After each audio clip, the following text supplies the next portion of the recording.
है आप सभी का न्यूज 18 राजस्थान पर। मैं हूं आप सबके साथ ऋषिका और आप देख रहे हैं मेरे साथ सुप्रभात राजस्थान। सुप्रभात राजस्थान में आज सबसे पहले देख लेते हैं वो 5 बड़ी खबरें जिन पर दिन भर चर्चा करेंगे। बता दें कि आज आफ्ताब का नार्को टेस्ट होने वाला है। श्रद्धा मर्डर केस के आरोपी आफ्ताब का आज नार्को टेस्ट होने वाला है। वहीं बीजेपी की जन आक्रोश यात्रा भी आज से शुरू होने वाली है, जिसके लिए जेपी नड्डा आज जयपुर आएंगे। ये खबर भी आपको दिखाएंगे। इसके साथ ही सरकार और गुर्जरों में आज एक बार फिर से वार्ता होने वाली है। अब इसमें क्या कुछ समाधान निकलता है ये देखने वाली बात होगी। बच्ची का शव मिला है, कहां मिला है ये भी आपको बताएंगे। और लापता छात्र का अभी तक कोई सुराग नहीं लगा है, इस खबर पर भी विस्तार से आज चर्चा करेंगे।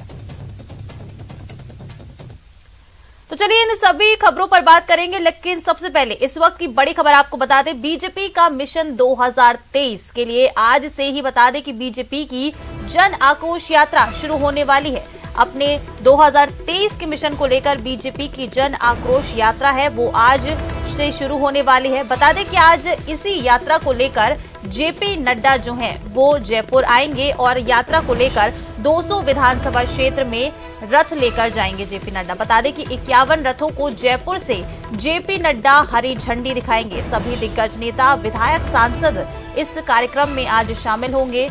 4 से 14 दिसंबर तक रथ यात्राएं निकालेगी बीजेपी। रथों से तय होगी 75,000 किलोमीटर की यात्रा। 14 से 20 दिसंबर तक जन आक्रोश सभाएं होंगी। प्रदेश के 2 करोड़ लोगों से संपर्क करेगी पार्टी। इसके साथ ही सभी रथों पर शिकायत पेटियां भी स्थापित की गई हैं। दशहरा मैदान में 10,000 से ज्यादा कार्यकर्ता जुटेंगे। ये वो वाहन हैं जो गली मोहल्ले नुक्कड़ पर जाएंगे और गहलोत सरकार के खिलाफ माहौल बनाएंगे। और साथ में इन रथों के साथ में एक जन समस्या पेटी भी बीजेपी ने जो है स्थापित करी है और इस पेटी में आम जनता अपनी शिकायतें दर्ज करा सकेगी, अपनी जो शिकायत है उसके अंदर डाल सकेंगी। और एक संदेश भी दिया गया है बीजेपी की ओर से कि हम जन आक्रोश यात्रा निकाल रहे हैं, लेकिन तमाम नेता मिलकर के निकाल रहे हैं। इसमें नरेंद्र मोदी जो कि प्रधानमंत्री है उनकी तस्वीर है, साथ में जगत प्रकाश नड्डा जो कि पार्टी के राष्ट्रीय अध्यक्ष। राजस्थान के नेताओं के जो मतभेदों की चर्चा होती है तो यहाँ पर विवादों को थामने की कोशिश की गई है। गुलाब चंद कटारिया के साथ वसुंधरा राजे और प्रदेश अध्यक्ष सतीश पूनिया की फोटो भी यहाँ पर इन रथों पर आपको नजर आएगी। बीजेपी के कार्यकर्ता और नेता जब इन रथों को लेकर हर विधानसभा क्षेत्र में जाएंगे तो नजारा और ही अलग होगा। आम जनता को कनेक्ट करने की पूरी कोशिश पार्टी कर रही है। हमारे साथ में नेता हैं बीजेपी के जो इन रथों को तैयार कर रहे हैं। ऋषि बंसल बीजेपी के युवा मोर्चे के पूर्व अध्यक्ष हैं। ऋषि बंसल, क्या तैयारी है? जयपुर संभाग के 51 रथों को भारतीय जनता पार्टी के राष्ट्रीय अध्यक्ष सम्माननीय जेपी नड्डा जी यहाँ आएंगे, जनसभा को संबोधित करेंगे और 51 रथों को ऐसे बाहर भेजेंगे जिलों के अंदर। 2 तारीख को जितने भी 33 जिले हैं और 33 जिलों पर जिला हेडक्वार्टर पर उन जिलों की लॉन्चिंग होगी और 3 और 4 तारीख को हर विधानसभा के अंदर वो जो है रथ अपने अपनी विधानसभा के अंदर 14 दिन तक चलेगा। चाहे वो ढाणियाँ हो, पंचायत हो, गली मोहल्ले हो, रोड शो हो और चौपाले हो, यानी कि लगभग राजस्थान के 2 करोड़ लोगों तक भारतीय जनता पार्टी का ये रथ राजस्थान की सरकार के खिलाफ बिल्कुल फूकेगा। कैमरा पर्सन भवानी के साथ बाबूलाल धायल, न्यूज 18 जयपुर।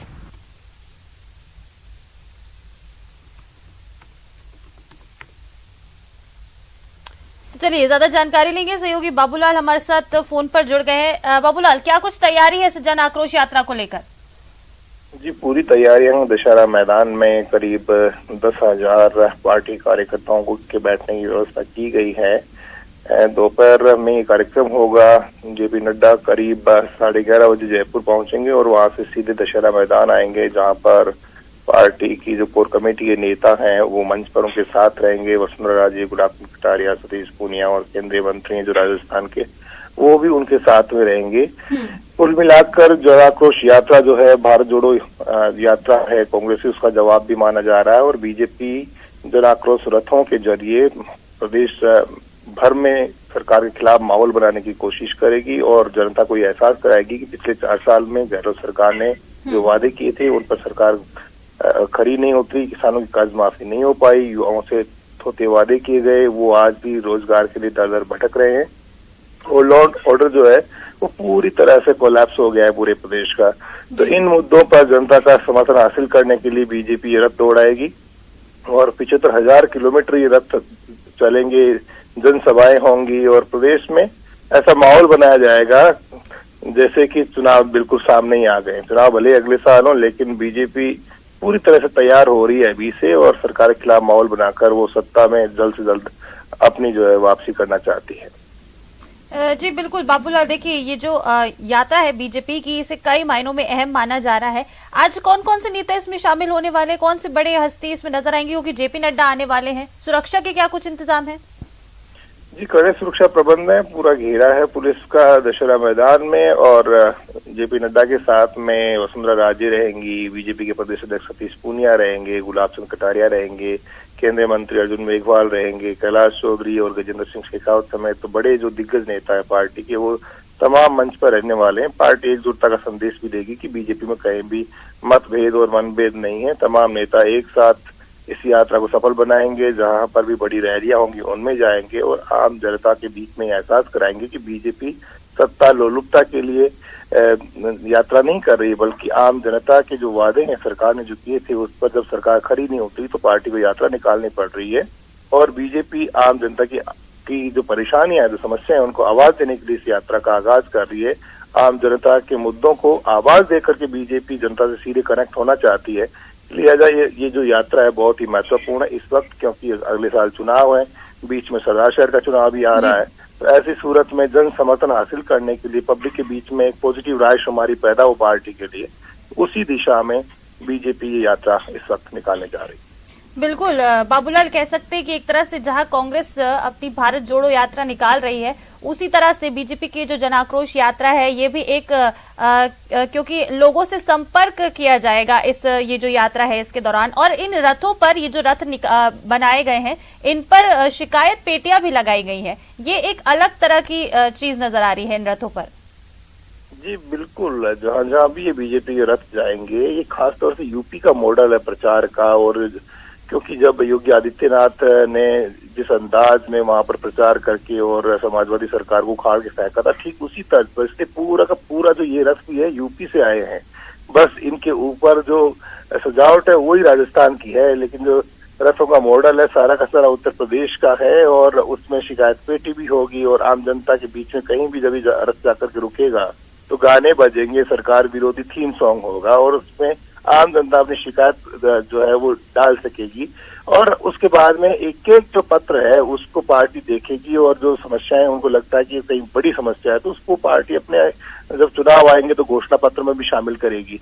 तो एक तरह से प्रचार का एक अनूठा तरीका है। बीजेपी क्योंकि बहुत ही अग्रेसिव पार्टी है और जेपी नड्डा, अमित शाह और नरेंद्र मोदी की इस पार्टी में 24 घंटे वर्कर को काम करना पड़ता है, लिहाजा वो मास पार्टी बनना चाहती है और 2 करोड़ लोगों तक उसकी पहुंच का इरादा है कि अगले जो 15-20 दिन है उसमें वो कम से कम 2 करोड़ लोगों तक अपनी रीच करेगी। तो बहुत ज्यादा अग्रेसिवनेस नजर आएगी। गांव गली मोहल्लों में बीजेपी के रथ हैं, एक विधानसभा में एक रथ, आप यकीन कीजिएगा कि जब 24 घंटे दौड़ता हुआ नजर आएगा तो माहौल कुछ अलग ही होगा। और बीजेपी जनता का समर्थन हासिल करने के मकसद से उतर रही 20,000 को जनसभाएं और नुक्कड़ सभाएं पार्टी कर रही है। तो जो नेता चुनाव लड़ना चाह रहे हैं, जो नेता इस वक्त सिटिंग एमएलए हैं, एमपी हैं, तमाम पदाधिकारी पार्टी के इसमें जुटेंगे और सरकार के खिलाफ माहौल बनाने की पूरी कोशिश करेंगे। जी चलिए ठीक है बाबूलाल, आप इस पूरे कार्यक्रम पर नजर बनाए रखिएगा, अपडेट्स आपसे लगातार हम लेते रहेंगे। फिलहाल आपका शुक्रिया।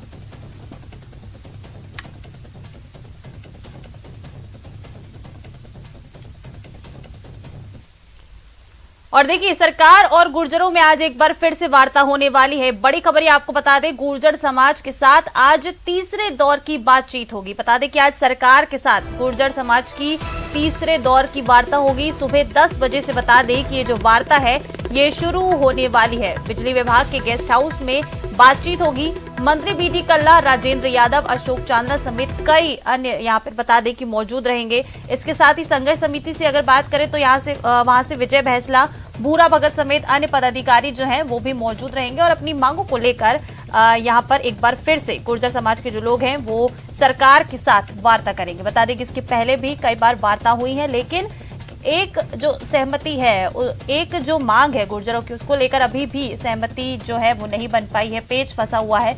कल भी वार्ता हुई थी, लेकिन आज एक बार फिर से ये वार्ता होने वाली है। सुबह 10 बजे से ये तीसरे दौर की वार्ता शुरू होगी, जो बिजली विभाग के गेस्ट हाउस में ये बातचीत होने वाली है। अपनी मांगों को लेकर जो गुर्जर आरक्षण संघर्ष समिति के लोग हैं वो अपनी मांगे सरकार के सामने रखेंगे।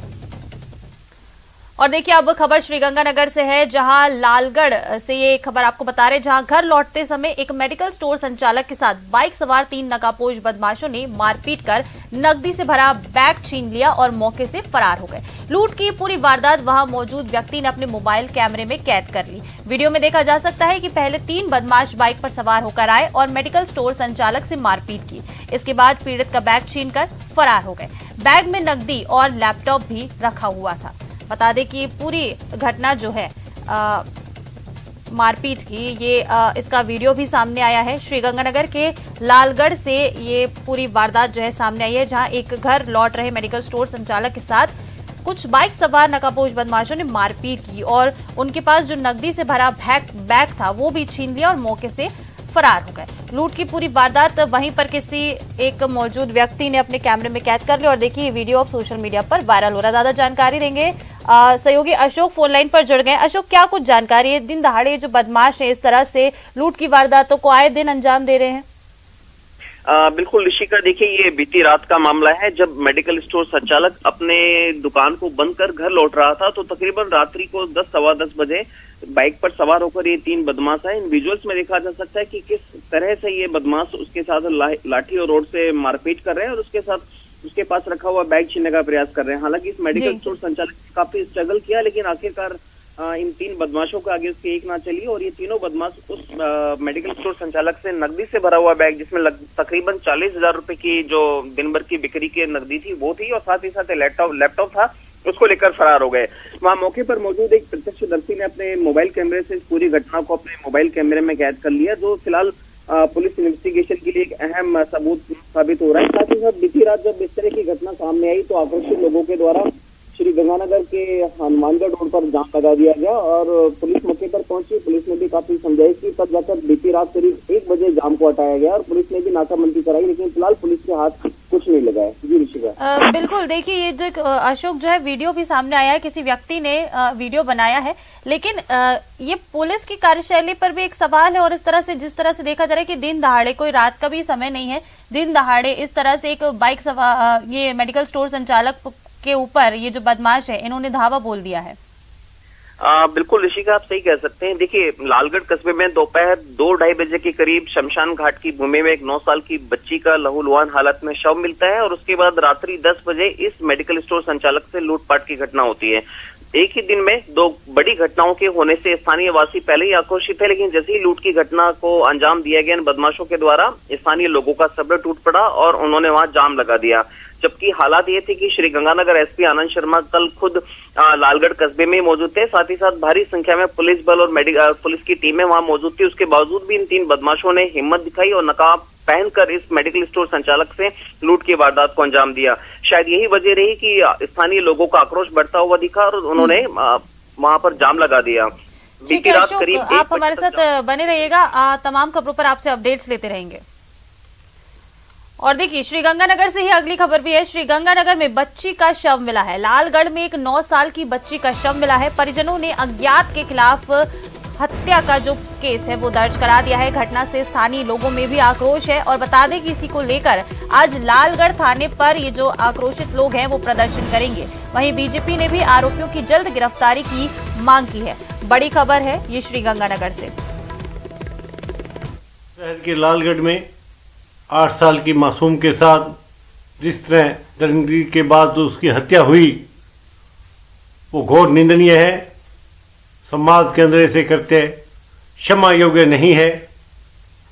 मैं मांग करता हूं पुलिस और प्रशासन से कि तत्काल दोषियों को गिरफ्तार करे और उसके अंदर चाहे कोई कितना ही प्रभावशाली क्यों ना हो उनकी गिरफ्तारी और उनको सख्त से सख्त सजा मिले ताकि समाज के अंदर ऐसी घटनाओं को रोका जा सके।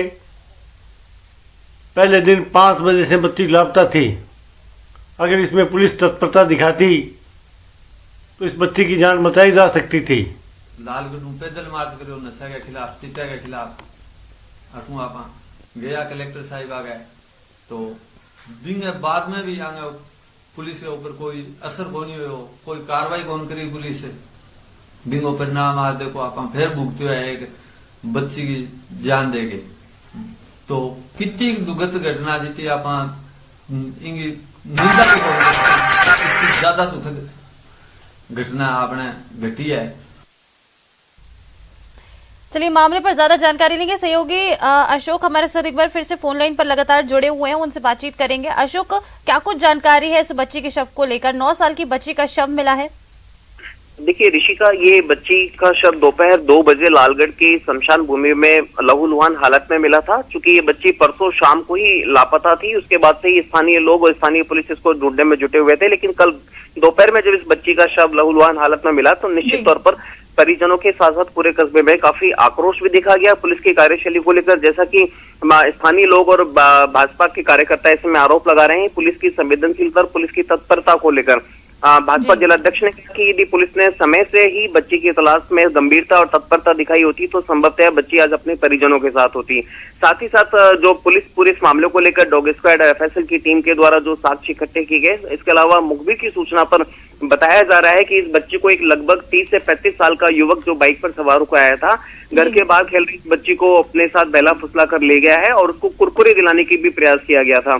तो पुलिस अभी इस पे पुख्ता तौर पर कुछ नहीं कह पा रही है। साथ ही साथ संभावना जताई जा रही है कि हो सकता है बच्ची के साथ में दुष्कर्म जैसी घटना को अंजाम दिया गया और उसके बाद में इसकी हत्या की गई हो। लेकिन फिलहाल पुख्ता तौर पर कुछ नहीं कहा जा सकता जब तक कि मेडिकल रिपोर्ट सामने नहीं आ जाती। लेकिन श्री गंगानगर पुलिस अधीक्षक आनंद शर्मा वहां मौके पर अभी भी मौजूद है और उनका प्रयास ये है कि इस मामले को जल्द से जल्द खुलासा हो सके ताकि स्थानीय लोगों में जो आक्रोश है उस आक्रोश को भी सॉल्व आउट किया जा सके। वहीं स्थानीय लोगों ने कहा है कि यदि मामले में जल्दी खुलासा नहीं हुआ तो वो कुछ ही देर में लालगढ़ थाने के सामने धरने पर बैठेंगे, क्योंकि पुलिस की जो पूरी की पूरी कार्य प्रणाली है लालगढ़ थाने पुलिसकर्मी की खास तौर से, तो स्थानीय लोग काफी नाराज हैं। क्षेत्र में बढ़ते हुए नशे की प्रवृत्ति और असामाजिक तत्वों की सक्रियता के चलते स्थानीय लोगों का स्थानीय लालगढ़ पुलिस को लेकर काफी नाराजगी देखने को मिल रही है। जी बिल्कुल, देखिए अशोक, नाराजगी तो देखने को मिलेगी। जिस तरह से 9 साल की बच्ची का माफ कीजिएगा यहाँ पर शव मिला है और लोगों में भी अब इस पूरी घटना को लेकर आक्रोश होगा ही। सवाल ये है कि आरोपियों तक फिलहाल अभी पुलिस कहाँ तक पहुंच पाई है? क्या कुछ सुराग लगा है इसके बारे में? कौन आरोपी है? देखिए उस आरोपी तक तो अभी पुलिस नहीं पहुंच पाई है, लेकिन जो पुलिस की प्राइमरी इन्वेस्टिगेशन में सामने आया है कि घर के बाहर जब ये बच्ची खेल रही थी तो लगभग 30 से 35 साल का एक बाइक सवार युवक वहां पहुंचा और उसने बच्ची को कुरकुरे दिलाने के बहाने अपने साथ कर लिया। उसने वहां पास में ही मौजूद एक दुकान पर कुरकुरे दिलवाने का प्रयास भी किया और बच्ची को बाइक पर अपने साथ बैठाकर ले गया। तो संभावना यही जताई जा रही है कि 28 से 30 साल का जो ये संदिग्ध सामने आया है, इसकी जल्द से जल्द पहचान की जाए और इस तक पहुंचा जाए। पुलिस इस प्रयास में लगी हुई है। पुलिस के द्वारा लगभग 3 टीमें बनाई गई हैं जो अलग अलग एरियाज में काम कर रही हैं ताकि इस बच्ची के जो गुनहगार हैं वहां तक पहुंचा जा सके।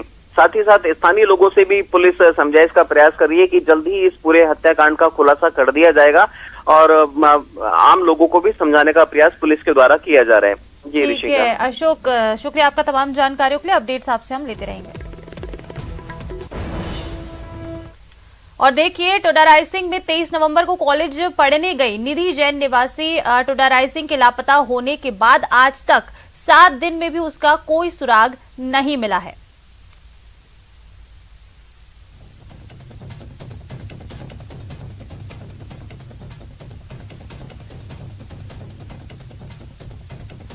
और देखिए, छात्रा के गायब होने पर लोगों में भी अब आक्रोश देखने को मिल रहा है कि कई दिन हो गए हैं ये जो लापता हुई थी छात्र निधि, उसका अभी तक कोई सुराग नहीं लगा है। टोंक जिले के टोडा रायसिंह में बता दें कि सर्व समाज ने एसडीएम कार्यालय का घेराव किया है। सर्व समाज के लोगों ने ज्ञापन सौंपकर 23 नवंबर से लापता कॉलेज छात्रा निधि जैन की तलाश कर परिजनों को सौंपने की मांग की है। इस दौरान परिजनों के आक्रोश को देखते हुए एसडीएम कार्यालय का मुख्य द्वार बंद कर गेट के अंदर से ही एसडीएम ने आक्रोशित लोगों से बात की। बता दें कि टोडा रायसिंह की छात्रा निधि जैन 23 नवंबर को हमेशा की तरह कॉलेज गई, लेकिन अपने घर वापस वो नहीं आई, जिस पर परिजनों ने टोडा रायसिंह में गुमशुदगी की रिपोर्ट दर्ज कराई। एक सप्ताह बीत जाने के बाद भी पुलिस की ओर से किसी तरह की कार्रवाई नहीं होने से आक्रोशित सर्व समाज के लोगों ने आज कस्बे के मानक चौक से इकट्ठा होकर पैदल मार्च निकालते हुए एसडीएम कार्यालय में ज्ञापन दिया है। इस दौरान प्रशासनिक अधिकारी सर्व समाज के आक्रोशित लोगों को समझाते हुए भी नजर आए। मेरी बेटी निधि जैन यहाँ 9 बजे घर से कॉलेज के लिए निकली और यहाँ से गई और मुझे पता नहीं कि वह बस में बैठी या नहीं बैठी और फिर कॉलेज के लिए निकली थी। जो वहाँ फिर मैंने दिन में मालूम किया तो वहाँ कॉलेज नहीं मिली तो मैंने हेरा मेरी चारों तरफ हेरा फेरी मचाई और तो वहाँ स्कूल में मालूम किया तो वहाँ भी कुछ प्रक्रिया नहीं लगी। फिर मैं वापस आके सबको बोला तो सब उसको ढूंढने के लिए चारों तरफ ढूंढे हेरे, फिर पुलिस वालों को सूचना की, फिर बाद में 24 तारीख को रिपोर्ट लिखाई। और देखिए प्रतापगढ़ से खबर बता दें आपको, प्रतापगढ़ के धरियावाद में बच्चा चोर समझकर 2 लोगों के साथ ग्रामीणों की मारपीट का वीडियो अब सोशल मीडिया पर जमकर वायरल हो रहा है। दरअसल एक प्रेमी अपने दोस्त के साथ मिलकर अपनी प्रेमिका को भगा कर ले जा रहा था। इस बीच लड़की के भाई ने उसे बीच रास्ते में रोककर बवाल शुरू कर दिया। बवाल के बीच क्षेत्र के ग्रामीण इकट्ठे हो गए और कोई कुछ समझ पाता उसके पहले ही ग्रामीण कार में सवार प्रेमी और उसके दोस्त को बच्चा चोर गिरोह का सदस्य समझकर दोनों की पिटाई करनी इन लोगों ने शुरू कर दी। ग्रामीणों ने कार के कांच भी फोड़ डाले हैं। बवाल इतना बड़ा कि पुलिस को मौके पर पहुंचना पड़ा और पुलिस ने मामले को शांत करवाया। इसके साथ ही पुलिस ने कार को जब्त कर दोनों युवकों को हिरासत में ले लिया है और मामले की जांच शुरू कर दी है।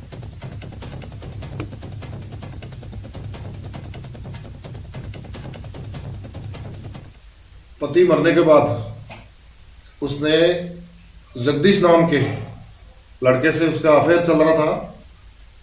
उसके भाई की अनुपस्थिति में उसने जगदीश को सागवाड़ा लेने के लिए बुलाया, जो टेम्पो में बैठकर सरोदा आई। सरोदा से जगदीश व उसका एक साथी दोनों उसको वैन गाड़ी से लेकर बांसी की तरफ आ रहे थे। उसकी सूचना नीना के भाई को मिली, जिस पर नीना के भाई ने पारसोला से पहले रोक लिया। अकेला होने से आवाज लगाई, जिस पर लोगों ने बच्चे पकड़ने वाली गैंग का संदेह कर उन दोनों को पकड़ लिया। पुलिस मौके पर पहुंची, जिस पर जगदीश और उसके साथी दोनों को शांति भंग में गिरफ्तार कर लाए हैं। और देखिए बूंदी से खबर आपको बता दें, बड़ी खबर है बूंदी से। कृषि उपज मंडी में अव्यवस्थाओं के चलते ट्रैक्टर की टक्कर से एक किसान राजेंद्र की मौत हो गई। इससे आक्रोशित हुए किसानों ने शव के साथ रोड पर बैठकर हंगामा मचाया। सूचना पर सदर पुलिस और मंडी प्रशासन आक्रोशित किसानों को अब समझाने का प्रयास कर रहा है, लेकिन मुआवजे की मांग को लेकर अड़े किसान शव को उठाने के लिए तैयार नहीं है। लोग युवा भाजपा नेता रुपेश शर्मा के नेतृत्व में रोड पर बैठकर विरोध जता रहे हैं। गौरतलब है कि कृषि उपज मंडी में अव्यवस्थाओं के चलते माल का उठाव नहीं होने से रोड पर 2-2 किलोमीटर लंबी वाहनों की लाइन लगी रहती है। ऐसे ही 15 दिन पहले भी एक किसान की मौत भी ट्रैक्टर की टक्कर से हो गई थी।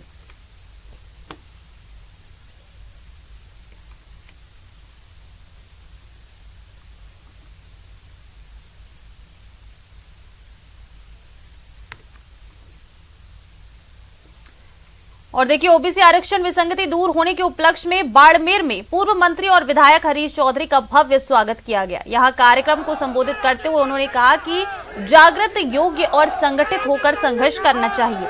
शिक्षा से समय बदला है। कभी किसान के बेटों के हाथों में हल हुआ करता था, लेकिन आज उन्हीं किसान के बेटों के हाथों में कलम आ चुकी है। ऐसे में लोग बहुत कुछ बोलेंगे और बातें करेंगे, लेकिन हमें विचलित नहीं होना है। अगर तुम्हारा फैसला हो सकता हो तो मैं इस्तीफा दे दूं। मैंने कहा साहब ये गलती आप नहीं कर।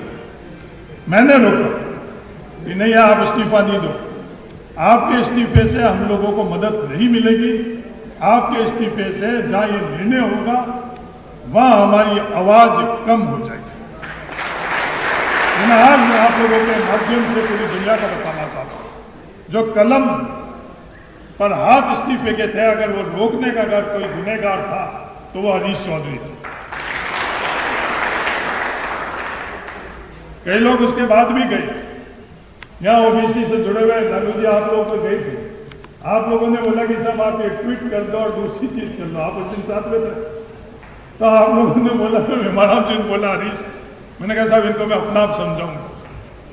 अब आपकी आवश्यकता आज नहीं है, आपकी आवश्यकता कैबिनेट वाले दिन है, क्योंकि पहले कैबिनेट का जो हम लोगों का अनुभव था उसके कारण हमारे पास वहां मजबूत पैरोकारों की आवश्यकता। और देखिए, राजधानी जयपुर में हेरिटेज नगर निगम से खबर है, पार्षदों का धरना लगातार जारी है। देर रात तक पार्षदों से मुलाकात करने, बता दें देर रात में जो महापौर है इन पार्षदों से मुलाकात करने पहुंचे हैं। मुनीश गुर्जर पार्षदों से मुलाकात करने पहुंची और महापौर मुनीश गुर्जर बता दें कि इन पार्षदों से मिली है और इनसे बातचीत की गई। बता दें कि अनशन कर रहे पार्षदों से मुलाकात करने महापौर पहुंची। संचालन समितियां गठित करने की मांग पर ये जो पार्षद है वो अड़े हुए हैं। पार्षदों से अनशन तोड़ने का महापौर ने आग्रह भी किया है। बड़ी खबर। और अब बात है हेरिटेज सिटी पर अतिक्रमण के खतरे की। जयपुर शहर में अतिक्रमण और नए निर्माण कार्यों की वजह से हेरिटेज संरक्षण खतरे में है। ऐतिहासिक गुलाबी शहर सौंदर्य की वजह से पर्यटन का केंद्र है, लेकिन यहाँ फीके होते हेरिटेज के स्वरूप को कोई खास यहाँ पर ध्यान नहीं दिया जा रहा है। हेरिटेज इमारतों और परकोटे पर भी होते हैं। अतिक्रमण नगर निगम के लिए एक बड़ी चुनौती बना हुआ है। इसे लेकर बढ़ती शिकायतों पर कोई कठोर कार्रवाई नहीं हो पा रही है, जबकि यूनेस्को टीम के दिए गए सुझावों को लागू किया जाना था। यहाँ पर क्या कर रहे हैं, कैसे कर रहे हैं, किससे क्या ट्यूनिंग है उनकी, किस प्रकार से वो निर्माण करवा रहे हैं, किस प्रकार से अवैध निर्माण हो रहे हैं, स्वरूप से छेड़छाड़ हो रहा है। तो एक इसके ऊपर अफसर होना जरूरी है, इनके ऊपर चेयरमैन होना जरूरी है। चेयरमैन के पास शिकायतें तो आती हैं, पार्षदों के पास भी आती हैं शिकायतें, लेकिन हमारे पास वो पावर नहीं है।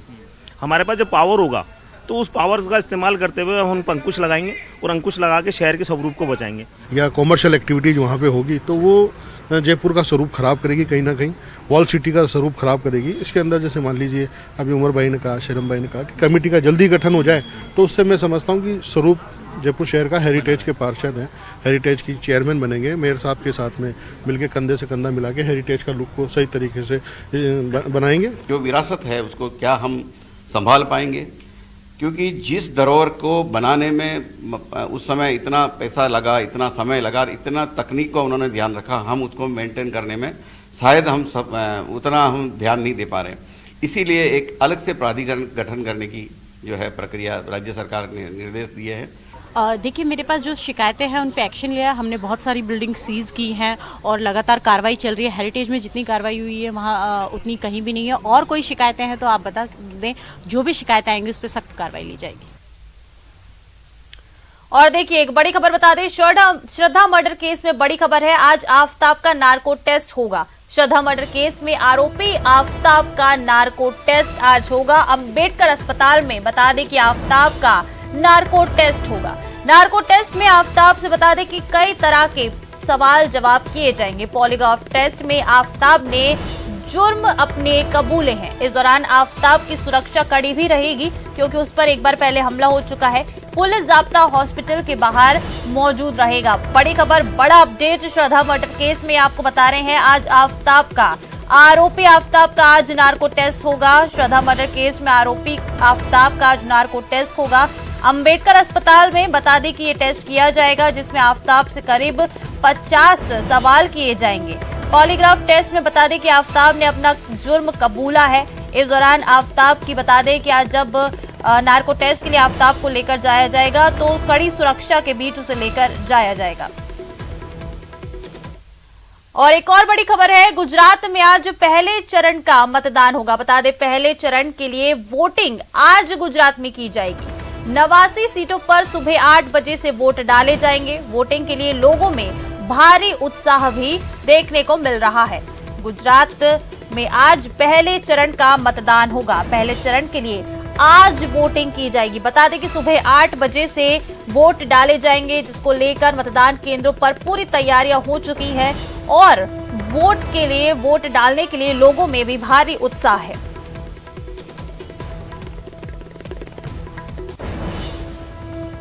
और देखिए, अगर आप कम से कम 1 गिलास दूध रोज पीते हैं तो ये आपके लिए किसी अमृत से कम नहीं है। दूध अपने आप में एक संपूर्ण आहार है। इसे पीने से शरीर को सभी जरूरी पोषक तत्व मिल जाते हैं। तो रोज पीजिए 1 गिलास दूध और स्वस्थ रहिए।